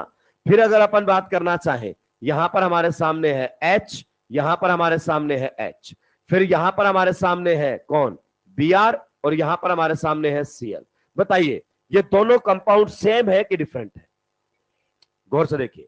क्या यहां पर RRS है, यस, ये रहा रेस्ट्रिक्टेड रोटेटरी सिस्टम। क्या यहां पर भी RRS है, यस, ये रहा रेस्ट्रिक्टेड रोटेटरी सिस्टम। बट क्या ये दोनों कंपाउंड्स का कॉन्फ़िगरेशन अलग अलग है क्या, क्या इन दोनों कंपाउंड्स का कॉन्फ़िगरेशन अलग अलग है क्या, नहीं। देखो अगर अपन डबल बॉन्ड के देखना चाहें, गौर से देखो, डबल बॉन्ड पर यहां पर देखो एक साइड कौन है, Br, और उसी के साइड कौन है, H। पक्का, ऊपर भी देखो, अगर अपन बात करना चाहे एक साइड कौन है, Br, और उसी की साइड कौन है, H। आगे बात समझ में। नेक्स्ट अगर अपन बात करना चाहे एक साइड कौन है, Cl, और उसकी साइड कौन है, H। यहां पर अगर अपन बात करना चाहे कौन है, Cl, और कौन है, H, तो कहां बदला अरेंजमेंट, जो एटम सेम साइड थे वो सेम साइड है। लेकिन एक बच्चा कह सकता है कि सर मैंने बदला है। पहले आप देखो कि अगर अपन देखें तो इस प्रकार से मामला था, यहां पर कौन है, Cl, यहां पर कौन है, Br, फिर मैंने बॉन्ड तोड़ा, मैंने रोटेशन लिया, और फिर मैंने ऊपर किसको भेजा, Br को, और नीचे किसको लाया, और फिर भी अरेंजमेंट नहीं बदला, नहीं बदला। क्यों, क्योंकि इधर दोनों क्या है, सेम है, तो फर्क ही नहीं पड़ रहा। पहले भी Cl और H सेम साइड थे, अभी भी Cl और H सेम साइड है, पहले भी Br और H, अभी भी Br और H सेम साइड है। लेकिन अगर अपन बात करना चाहे, ध्यान से सुनना, अब आपको कॉन्फ़िगरेशन का मतलब समझ में आएगा। यहां पर हमारे सामने कौन था, मान लेते हैं यहां पर अगर अपन बात कर लेते हैं Cl, और यहां पर हमारे सामने कौन है, H, यहां पर हमारे सामने कौन है, Br, और यहां पर हमारे सामने कौन है, H। क्लियर। अब देखो गौर से, चाहे आप H को इस प्रकार से कर लो, अगर आप H से समझना चाहते हैं, मैं जो चीज पर ले जाना चाहता हूं वहां ले जाना चाहूंगा भाई। आप क्वेश्चंस तो बड़ी आसानी से कर लोगे, क्वेश्चंस में तो कोई टेंशन नहीं है। ये देखो, ये है, आप गौर से देखो, ये एक अरेंजमेंट है डबल बॉन्ड के ऊपर, अरेंजमेंट है कि नहीं है, जिसमें अगर अपन बात करें तो Cl और H किधर है, सेम साइड। अब देखो खास बात क्या है, Cl और H बोला तो इधर Cl कितना है और उधर H कितना है, कंफ्यूजन नहीं हो सकता। आगे बात समझे। फिर मैंने बॉन्ड तोड़ा, और बॉन्ड तोड़ के क्या लिया, रोटेशन, और बॉन्ड तोड़कर रोटेशन लिया, तो मैं क्या बदल सकता हूं, कॉन्फ़िगरेशन। इधर वाला एज इट इज रखा, यहां पर क्या रखा, Cl, यहां पर क्या रखा, H। अगर मैंने घुमाया तो नीचे कौन आ गया है, Br, और ऊपर कौन आ गया है, H। अब आपको साफ साफ घूमता हुआ नजर आया है कि आपने बदलाव कर रखा है। गौर से देखिए, डबल बॉन्ड पर अगर अपन बात करना चाहे तो इस डबल बॉन्ड पर पहले Cl और H किधर थे, सेम साइड। अब Cl और H कहां चले गए हैं, अपोजिट साइड। आप क्लियरली इसको समझ पा रहे हैं, कारण क्योंकि उधर H कितना है, 1, और इधर Cl कितना है, 1। लेकिन यहां आपको कंफ्यूजन हो रहा है, क्यों, क्योंकि उधर कितने H हैं, 2 H है, तो घूमने पर भी आपको डिफरेंस नजर नहीं आ रहा। इसका मतलब क्या है कि केवल RRS होने से ही GI नहीं होगा। कि केवल आरआरएस हो गया तो जीआई होगा। जीआई करने के लिए उस आरआरएस पर इधर लगे हुए इस एटम की दोनों वैलेंसी पर जो भी एटम और ग्रुप होंगे वो क्या होने चाहिए, डिफरेंट। और उधर वाले भी क्या होने चाहिए, डिफरेंट। क्या ये बात आपको समझ में आई? अगर ये दोनों डिफरेंट है तो जब आप बॉन्ड तोड़कर रोटेशन लोगे तो आपको डिफरेंस साफ साफ नजर आने लगेगा, और यहां पर नजर नहीं आएगा। याद कीजिए, आपने ये सारे जुगाड़ सीधे पड़े होंगे कि डबल बॉन्ड पर जीआई करने के लिए यहां पर लगे हुए क्या होने चाहिए, अलग। अगर यहां पर ए है तो यहां ए नहीं होना चाहिए, बी हो सकता है। और यहां पर मान लीजिए ए है तो यहां ए के अलावा बी सी डी कुछ भी लगाओ, तभी आपको कॉन्फ़िगरेशन में बदलाव दिखाई देगा, अदरवाइज कॉन्फ़िगरेशन में बदलाव दिखाई नहीं देगा। यानी कि अगर अपन बात करना चाहे, ये डिफरेंट कंपाउंड ही नहीं है, ये सेम कंपाउंड है। ये क्या है, सेम कंपाउंड। मैं आपको विजुलाइज करवाऊंगा। और ये दोनों सेम कंपाउंड है कि डिफरेंट, डिफरेंट कंपाउंड है। और इनमें डिफरेंस किसकी वजह से है, कॉन्फ़िगरेशन की वजह से। डिफरेंट कंपाउंड क्यों, क्योंकि कॉन्फ़िगरेशन अलग है, केवल केवल कॉन्फ़िगरेशन। आपको यहां लिखना है क्या, डिफरेंट कॉन्फ़िगरेशन। और डिफरेंट कॉन्फ़िगरेशन किसके अबाउट है बताओ, रेस्ट्रिक्टेड रोटेशन के अबाउट। और रेस्ट्रिक्टेड रोटेशन के अबाउट जब कॉन्फ़िगरेशन डिफरेंट होती है तो उनको क्या बोलते हैं, जीआई। तो ये एक दूसरे के क्या है, ज्योमेट्रिकल आइसोमर्स है। क्या ये बात आपको क्लियर हुई? चलिए देखिए, यहां पर क्लियरिटी आना बहुत जरूरी है, और अब जब आप अपनी क्लास में बैठोगे तो आपको क्लियरिटी दिखाई देगी। देखिए, अगर अपन बात करें, इसको समझने की कोशिश करते हैं। ऊपर वाले एग्जाम्पल को मैं बिल्कुल क्रिस्टल क्लियर कर दूंगा। क्या कर दूंगा, क्रिस्टल क्लियर। ये देखो, ये रहा एग्जाम्पल आप लोगों के सामने, ये है ऐसे, ऐसे है ये मॉलिक्यूल। ये कौन है, सीएल। ये कौन है, पक्का, वो कौन है, एच एच। इसमें कोई डाउट ही नहीं है कि आपने बॉन्ड तोड़ा, ये बॉन्ड तोड़ दिया, ये बॉन्ड तोड़ दिया, बॉन्ड तोड़ के कॉन्फ़िगरेशन बदलने की कोशिश की। यानी कि मैंने रोटेशन नहीं ले, इस बार ऐसे कर दिया। या फिर आप बॉन्ड तोड़कर क्या कर सकते हो, रोटेशन ले सकते हो। ठीक है, मैंने देखो चेंज भी किया, लेकिन आपको चेंज नजर ही नहीं आया, क्योंकि दोनों क्या है, ठीक है। देखो, अब आप ऐसे भी देख सकते हो, ऊपर कौन था, सीएल, नीचे कौन है, पक्का। अब देखो, इसमें देखो नीचे, नीचे कौन है, यानी कि सीएल किसको माना हमने, रेड। फिर भी ये अलग कंपाउंड नहीं है, क्यों, ये देखना, गौर से देखना, कंपाउंड बदल गया है क्या, ऐसे कंपाउंड बदलता है। मतलब अभी मैं कौन हूं, वाईएसवाई, और अब नहीं रहा। ये कौन सा तरीका हुआ? तो आप अगर मॉलिक्यूल को घुमा रहे हैं तो मॉलिक्यूल के घूमने से मॉलिक्यूल नहीं बदलता है, उसको ऐसे देखो, उससे कोई फर्क। तो ये तो सेम कंपाउंड है, केवल आपने उसी मॉलिक्यूल को कितने से घुमा रखा है, 180 डिग्री से। और ये डिफरेंस क्यों नहीं दिखा, क्योंकि यहां पर दोनों क्या है, सेम।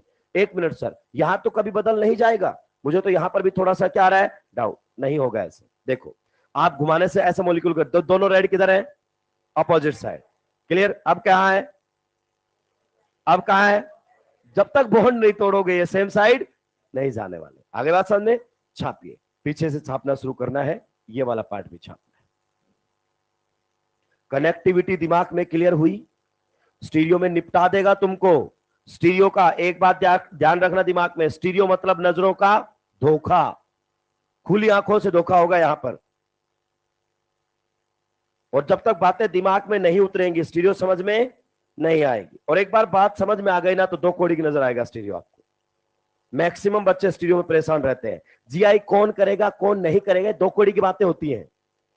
लेकिन उससे पहले जीआई दिमाग में तो जाए कि जब डबल बॉन्ड के ऊपर कॉन्फ़िगरेशन अलग हो, कॉन्फ़िगरेशन अलग हो, ये कॉन्फ़िगरेशन क्या है ये तो समझ में आए कि डबल बॉन्ड पर एटम्स का अरेंजमेंट बदल जाए, और वो अरेंजमेंट बदलता हुआ साफ साफ दिखाई देना चाहिए। स्टीरियो मतलब स्पेस, केवल स्पेस में डिफरेंस होगा। अगर डबल बॉन्ड के ऊपर कॉन्फ़िगरेशन बदला है तो फिर एरियल डिस्टेंस बदलनी चाहिए। देख लो आप, दोनों सीएल कहां है, अपोजिट साइड, दोनों सीएल कहां है, सेम साइड। इस मॉलिक्यूल को कितना घुमा लो ये सेम साइड आ ही नहीं सकते जब तक आप बॉन्ड ना तोड़ो। अब यहां भी देखो, HCl अलग, HCl अलग, दोनों साइड अगर जो एटम लगे होंगे वो अलग अलग होंगे तो चेंज जब होगा आपको साफ साफ दिखाई देगा। अगर दोनों साइड में से एक साइड भी दोनों लगे हुए एटम या ग्रुप क्या हो गए, कॉमन, सेम, तो रायता फैल जाएगा, फिर वो डिफरेंट स्पेशल अरेंजमेंट नहीं ले सकते।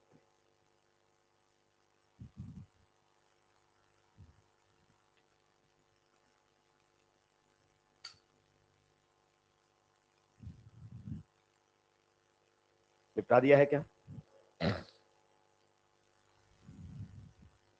ये सारी बातें एनसीईआरटी लिखता है, लेकिन एनसीईआरटी का सीक्वेंस अपना अलग अलग है।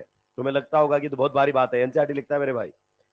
+1 एनसीईआरटी चैप्टर एल्कीन जाके देखना, जीआई में पूरा लिखा है कि कॉन्फ़िगरेशन का मतलब क्या होता है, स्पेस में अरेंजमेंट क्या होता है। तो उतनी बातें तो हमें करनी ही पड़ेंगी। निपटा दिए हो क्या? लीजिए। इससे अगर धीरे लिख रहे हो ना तो वैसे भी कोई मतलब नहीं रह जाएगा, वैसे भी कोई मतलब नहीं रह जाएगा, फिर तो नोट्स ही नहीं बनेंगे अपने से इस साल। सिलेक्शन की तो बात ही छोड़ दो। अगर आपके पास स्पीड नहीं है तो कंपटीशन एग्जाम का तुम्हारे लिए कोई मतलब नहीं है। ये बात तुम्हें अभी नहीं समझ में आएगी, 3-4 साल में आएगी। इतनी बड़ी बात है सर। हाँ, कुछ चीजों को समझने में समय लगता है। क्या लगता है? समय लगता है। और चीजें समझ में आती नहीं है, समझनी पड़ती है। ये दिमाग में हमेशा रखना। जो बच्चा ये बोलता है नहीं मेरे को तो इसका समझ में ही नहीं आ रहा है, बेटा एफर्ट्स लगाने पड़ते हैं चीजों को समझने के लिए। तू इकलौता नहीं है, तेरे जैसे तो 98% है। तू कभी ये सोच रहा हो कि मैं तो अलग हूं इनसे? तेरे जैसे 98% है जिनका सिलेक्शन नहीं होता है। चीजें समझ में नहीं आती, समझनी पड़ती है। पढ़ना एक मजबूरी है, रिक्वायरमेंट है मेरे भाई। अगर ये ऑर्गेनिक केमिस्ट्री नीट के सिलेबस में ना होती तो आज एक भी नहीं पढ़ रहा होता यहां बैठ के। कोई जा रहा है जो योगा क्लासेस अटेंड कर रहा हो जाके रेगुलर, क्योंकि वो आपके सिलेबस में नहीं है। और ये रिक्वायरमेंट है, चाहे तेरे को पसंद हो या ना हो, पढ़ना तो पड़ेगा अगर नीट क्रैक करना है तो। और रिक्वायरमेंट के सामने आपकी चॉइस ऑप्शन नहीं चलते। ये बात हमेशा दिमाग में रखना। चीजें समझ में नहीं आती, चीजें समझनी पड़ती हैं। जिन बच्चों का सिलेक्शन होता है वो घर भी जाकर भी उतनी ही मेहनत करते हैं। कोई चीज वहां नहीं समझ में आई, दोबारा से खुद से समझने की कोशिश करते हैं, फिर सर से मिलकर समझने की कोशिश करते हैं। और कुछ क्या होते हैं, मतलब जिनकी परवरिश ऐसी होती है पैम्परिंग कर करके, वो मेरे को इसका समझ में नहीं आ रहा, मैं इसकी अटेंड नहीं करूंगा। मास्टर कद्दू फर्क नहीं पड़ेगा, मत कर ऐसे, तो 10 साल निकल जाएंगे तेरे। कितने निकल जाएंगे? 10 साल। कोई भी मास्टर हो सांत्वना दे सकता है, जिसके पास जाएगा कि हाँ हाँ बेटा जी हम ये कर लेंगे, बेटा जी हम कर लेंगे, कुछ नहीं करेगा। जो करना है तेरे को ही करना है। और जिस दिन तेरे को ये बात समझ में आ जाएगी उस दिन से चीजें समझ में आने लग जाएगी। आगे बढ़ सकता हूं? चलिए, तो यहां पर आपने देखा कि इन दोनों कंपाउंड्स में अगर आपसे पूछा जाए तो ये दोनों कंपाउंड्स की केवल और केवल क्या डिफरेंट है? कॉन्फ़िगरेशन। और कॉन्फ़िगरेशन भी किस पर डिफरेंट है? RRS, that is restricted rotatory system. अब हम जीआई की तरफ बढ़ेंगे। किसकी तरफ बढ़ेंगे? जीआई की तरफ। अलग अलग RRS पर हम जीआई देखना पसंद करेंगे, तो हेडिंग लगा देंगे next, GI in different, GI about different restricted rotatory systems. GI about different, GI about different RRS लिख दो, restricted rotatory system. GI about different RRS, restricted rotatory systems. इनमें सबसे पहला आएगा हमारे सामने GI about pi bond. GI about pi bond. मैं बताऊं एनसीईआरटी ने तो केवल इतना पाई बॉन्ड पर ही बताया, एल्किन में ही बताया, बाकी तो बताया ही नहीं है। तो नेक्स्ट हमारे सामने रहेगा जीआई अबाउट पाई बॉन्ड। एक बात बता दो मुझे, पाई बॉन्ड की अगर अपन बात करना चाहें तो क्या पाई बॉन्ड एक कंडीशन को फुलफिल करता है? डेफिनेशन में 2 कंडीशन है, रेस्ट्रिक्टेड रोटेटरी सिस्टम और उस पर कॉन्फ़िगरेशन भी क्या होना चाहिए? अलग। तो पहली बात तो रेस्ट्रिक्टेड रोटेटरी सिस्टम है यहां पर, यस। और डबल बॉन्ड पर कॉन्फ़िगरेशन अलग बन सके उसकी प्राइम कंडीशन क्या है? कि यहां पर जो लगे हुए एटम्स और ग्रुप हैं वो आपस में क्या होने चाहिए? डिफरेंट। अगर डिफरेंट है तो फिर ये मॉलिक्यूल अलग अलग कॉन्फ़िगरेशन लेकर चेंज हो सकता है। यहां पर भी क्या होने चाहिए? डिफरेंट। क्या ये बात आपको समझ में आ गई है? केवल RRS से जीआई नहीं होता है। ये देखो, ये एक ही एटम की दोनों वैलेंसी देख रहा हूं, एक एटम की दोनों वैलेंसी। यहां पर भी एक एटम की दोनों वैलेंसी क्या होनी चाहिए? अलग। अगर यहां पर ए भी है तो ए भी उधर भी हो सकता है, मुझे उससे टेंशन, ये दोनों अलग होने चाहिए। आगे बात समझ में? जब भी आप चेक करेंगे कुछ विशेष बातों का ध्यान रखेंगे। जीआई एक ट्रिक है जो आपके दिमाग में होनी चाहिए। सबसे पहला आप क्या करेंगे? सबसे पहले जब भी जीआई देखना हो, आइडेंटिफाई RRS। आइडेंटिफाई RRS, सबसे पहले आप RRS को आइडेंटिफाई करेंगे गिवन मॉलिक्यूल में। दूसरा काम रहेगा satisfy valency, satisfy valency, satisfy valency, valency को क्या करेंगे, सेटिस्फाई करेंगे। और तीसरा काम फिर आप जीआई चेक करेंगे। फिर क्या चेक करेंगे, चेक जीआई। जीआई चेक करने से पहले दो काम कर लो, आरआरएस को आइडेंटिफाई कर लो, वैलेंसी को सेटिस्फाई कर लो, फिर जीआई चेक करना। लेकिन सर हमें यह नहीं समझ में आया कि वैलेंसी सेटिस्फाई करने का क्या मतलब है। अभी समझ में आ जाएगा। वैलेंसी सेटिस्फाई करने का मतलब है कि भाई एटम के बॉन्ड पूरे बनाओ पहले। जैसे कार्बन कितने बॉन्ड बनाता है, 4, और कहीं पर एक ही बॉन्ड बना हुआ है, दिख रहा है, 2 दिख रहा है, तो पूरे बॉन्ड बनाओ आप उसके। ये है वैलेंसी सेटिस्फाई करने का मतलब। अगर किसी एटम पर 2 बॉन्ड के साथ 2 लोन पेयर आते हैं तो लोन पेयर दिखाओ, 3 बॉन्ड के साथ 1 लोन पेयर आता है तो लोन पेयर दिखाओ। यानी कि बॉन्ड और लोन पेयर कंप्लीट करने को ही हम क्या बोलते हैं, वैलेंसी सेटिस्फाई करना। अब क्वेश्चंस की तरफ बढ़ सकते हैं। क्लियर, चलिए मैं इधर आप लोगों के सामने क्वेश्चंस लिख रहा हूं। दिमाग आप लोगों के पास होगा ही, ऐसा मेरा मानना है। अगर है तो चलाएं और जवाब दे कि कौन कौन जीआई करेगा। लीजिए पहला क्वेश्चन आप लोगों के बीच में आ गया है, वो भी बिना किसी प्राइस मनी के। पैसे की बात बिल्कुल भी मत करना मेरे सामने। इरिवर्सिबल प्रोसेस है ये। कैसा प्रोसेस है, आप जितने देने चाहो दे सकते हो, वापस नहीं मांगने का।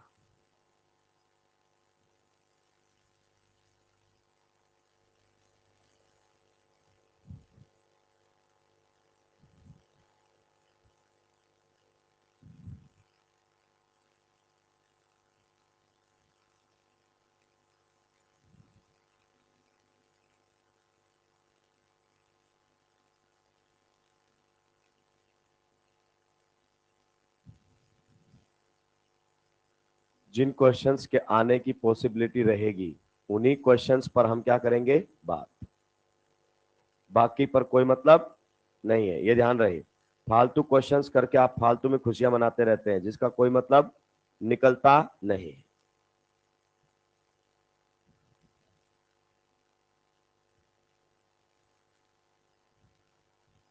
ये पीछे वालों जो तुम बीच बीच में बोलते रहते हो ना, किसी दिन ढंग से सुलटाए जाओगे। और मैं सुलटाऊं ना सुलटाऊं, आरडी सर जरूर सुलटा देंगे किसी दिन। क्या हुआ, आज ही सुलटाया है? सुलटाया नहीं है, ऐसा सुलटाएगा क्लास में एंट्री नहीं लेने देगा। अगर उस आदमी का दिमाग सटक गया ना तो बोलेगा या तो ये बच्चा अकेडमी में या मैं बता रहा हूं, क्योंकि उनको नौटंकी बिल्कुल पसंद नहीं है और वो नौटंकी वालों मास्टरों के साथ चलते भी नहीं है। जिसको पढ़ना होता है वो खुद पहुंचते हैं उन तक कि मुझे अब इनऑर्गेनिक सीखनी है, बहुत हो गया सर, तब उन तक पहुंचा जाएगा।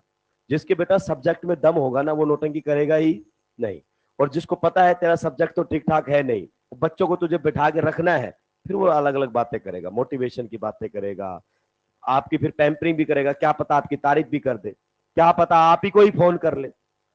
ऐसे मास्टर भी होते जो बच्चों से फोन कर करके पूछते रहते, और कैसे हो बेटा, क्लास तो आ रहे हो ना मेरी, आते रहे ना बेटा।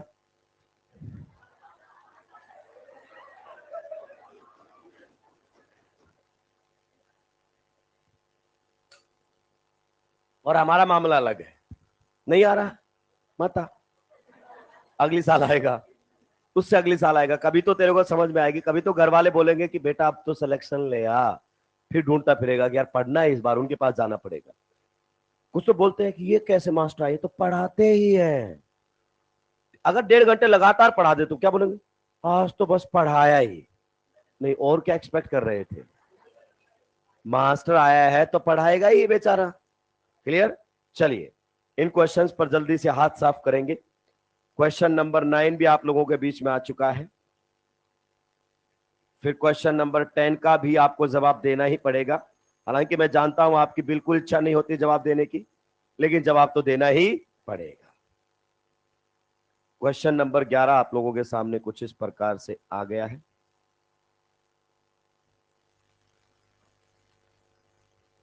जल्दी से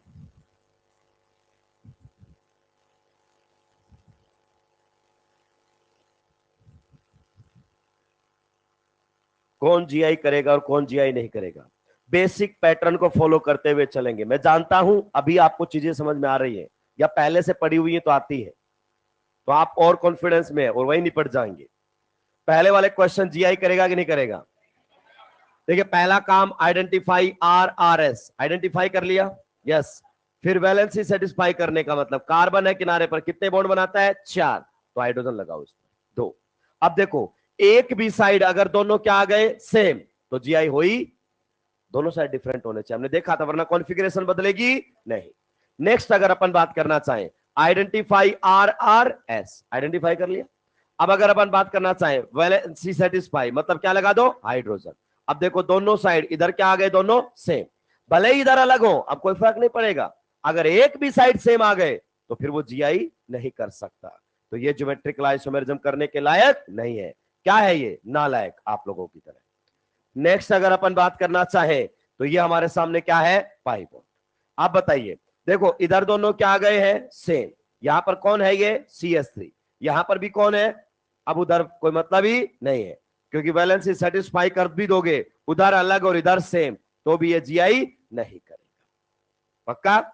नेक्स्ट बताइए, इसमें कितने RRS हैं? 2, तो हर RRS पर चेक करना पड़ेगा मेरे भाई।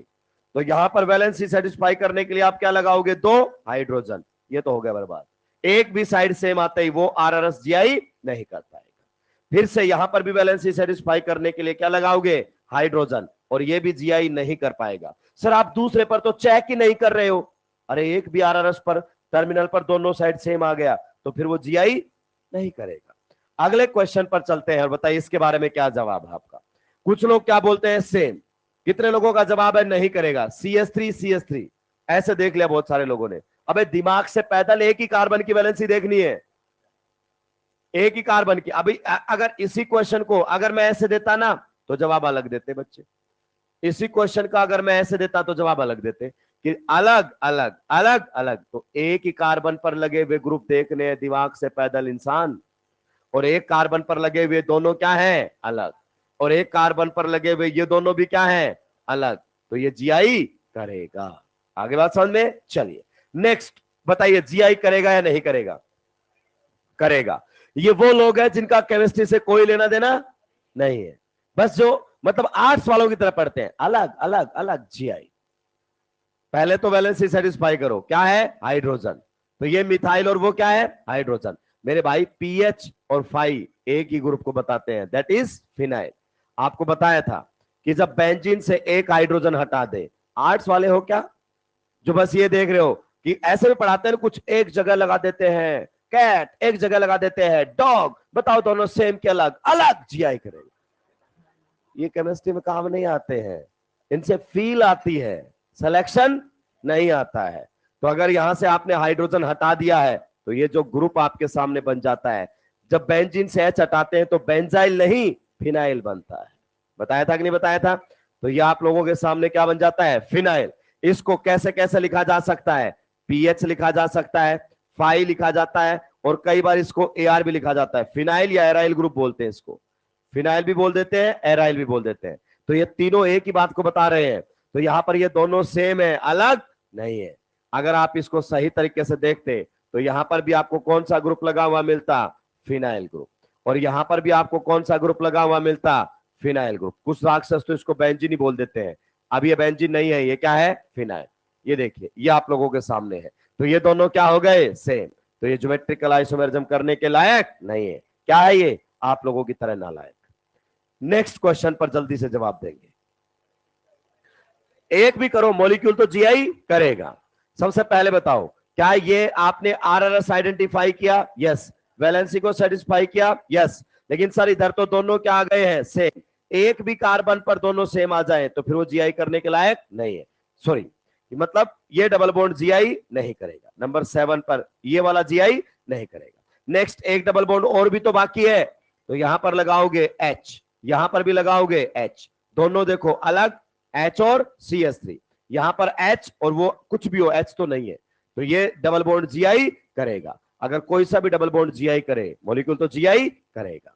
नेक्स्ट क्वेश्चन के बारे में क्या ख्यालात है मेरे भाई?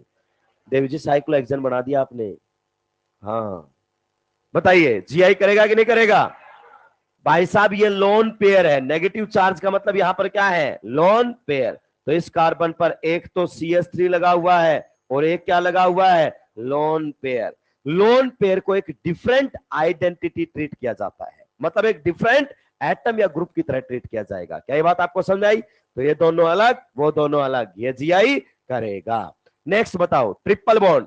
मेरे भाई ट्रिपल बॉन्ड जीआई कहां से करेगा? इस पर दो अलग एटम और ग्रुप ही नहीं लगते। इन हाइड्रोजन्स के बीच में हमेशा डिस्टेंस क्या रहेगी? सेम। तो एक बात ध्यान रखें, ट्रिपल बॉन्ड ज्योमेट्रिकल आइसोमेरिज्म नहीं करता है।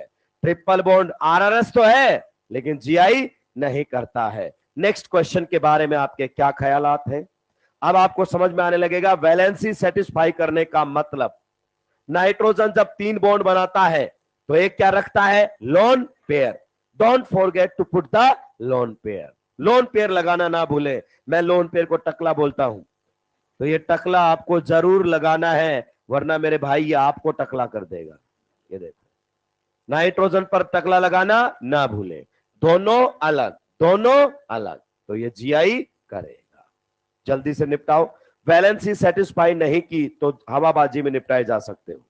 बहुत सिंपल सिंपल क्वेश्चंस यहां से आते हैं, कोई भारी क्वेश्चन नहीं आते। निपटा दिए हो क्या? ट्रिपल बॉन्ड जीआई नहीं करेगा। जीआई करने के लिए दोनों साइड अलग तो होने चाहिए। दो है कहां? यहां एक ही है इस पर। तो क्या हुआ बेटा? लास्ट वाला ये समझ में आया? डबल बॉन्ड है। अब जरूरी थोड़ी है कि डबल बॉन्ड कार्बन कार्बन के बीच में ही हो। डबल बॉन्ड आरआरएस की तरह काम करता है, वो किसी के बीच में भी हो सकता है।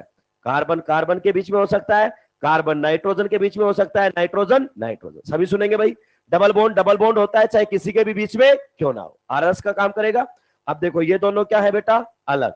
यहां पर ये देखो, ये है एच और वो क्या है? Lone pair. तो लोन पेयर को एक डिफरेंट एटम और ग्रुप की तरह ट्रीट करना है, तो दोनों अलग हो गए, तो इसने जीआई कर दिया। आगे बात समझ में? चलिए आगे बढ़ते हैं। 11 हो गए थे क्या? नेक्स्ट हमारे सामने 12 वाला।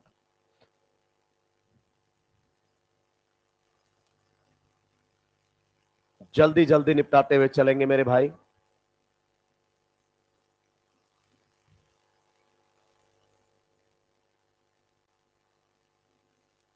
डबल बॉन्ड होता है, फिर वो डबल बॉन्ड चाहे किसी के भी बीच में क्यों ना हो, उससे कोई फर्क नहीं पड़ता है।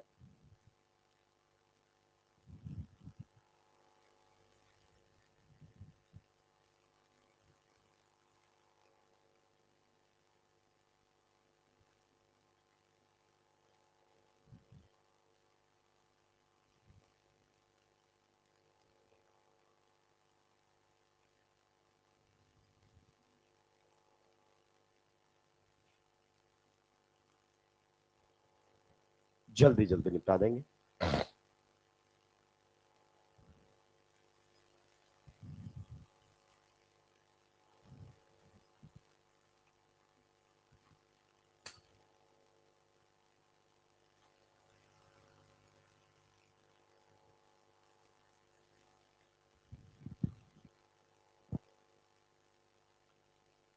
निपटा दिए हो क्या?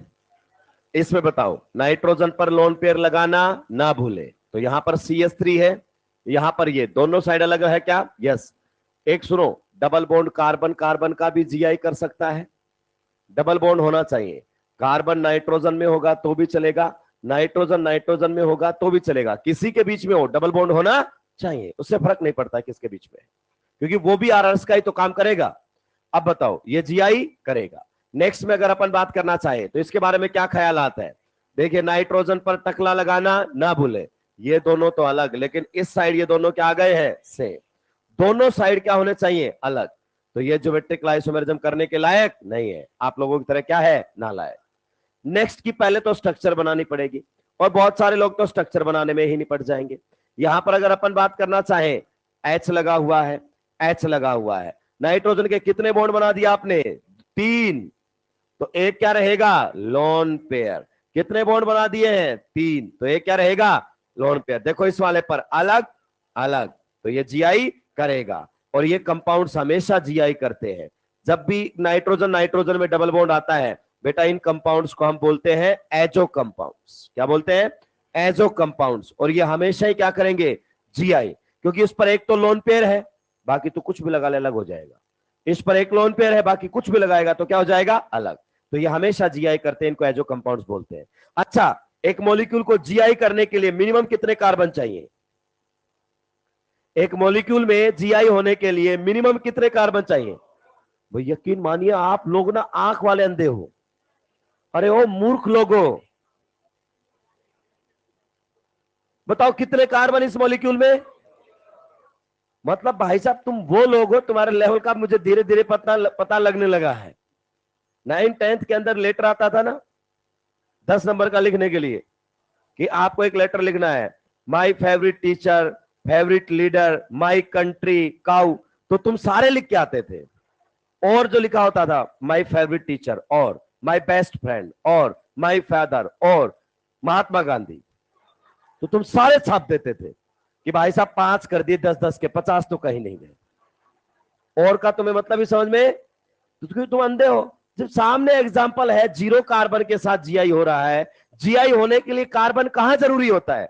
जीआई होने के लिए तो आरआरएस और उस पर अलग अलग कॉन्फ़िगरेशन होनी, कार्बन का तो कहीं नाम ही नहीं आया है। चलिए नेक्स्ट अगर अपन बात करना चाहे, 15 नंबर जीआई करेगा कि नहीं करेगा? कितने लोगों का मानना है नहीं करेगा? हाँ, उसका मानना नहीं करेगा। कुछ लोगों के दिमाग में क्या होता है कि थोड़ी देर पहले भी पीएच और फाई आया था, नहीं किया था, बेवकूफ मत समझ मेरे को। तो मूर्ख इंसान, उसमें वो पीएच और फाई दोनों एक पे ही लगे हुए थे, उससे मुझे क्या फर्क पड़ता है, मुझे तो थोड़ा सा याद आ गया बस। अब देखो यहां पर क्या लगा होगा, लोन पेयर, और यहां पर भी क्या लगा होगा, दोनों अलग, दोनों अलग। मैं ये नहीं कह रहा पीएच और फाई अलग चीज होती है, वो तो सेम होती है, लेकिन मेरे भाई अब यहां पर ये दोनों क्या है, अलग। एक फिनाइल ग्रुप है और एक लोन पेयर है, एक फिनाइल ग्रुप है और एक लोन पेयर है। तो ये क्या करेगा, जीआई। अब नाम से पूछ रहा है, बताइए क्या ये जीआई करेगा? तो आपको स्ट्रक्चर बनानी पड़ेगी, आपको स्ट्रक्चर बनानी पड़ेगी, हाँ या ना? और ये देखो ये रहा आपके पास आरआरएस, क्या आरआरएस आते ही जीआई हो जाती है? नहीं, एच और CH3, एच और इथाइल, तो ये आरआरएस जीआई करेगा। क्या ये बात आपको समझ आ गई है? चलिए तो आज के लिए इतना ही। देवी जी आप सुलटाएंगी, फिनाइल बनाना है, साइक्लोहेक्सेन बना दिया आपने। हाँ, मजदूर रख लो आप एक, जो आपको याद दिलाता रहेगा कि फिनाइल बनाना है।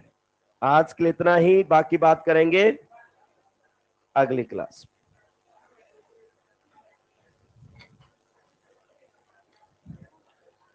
घर पे जाके इन चीजों को बढ़िया तरीके से रिवाइज किया करो, जो डाउट आए तो उसको डाउट पे आके क्लियर किया करो। धन्यवाद।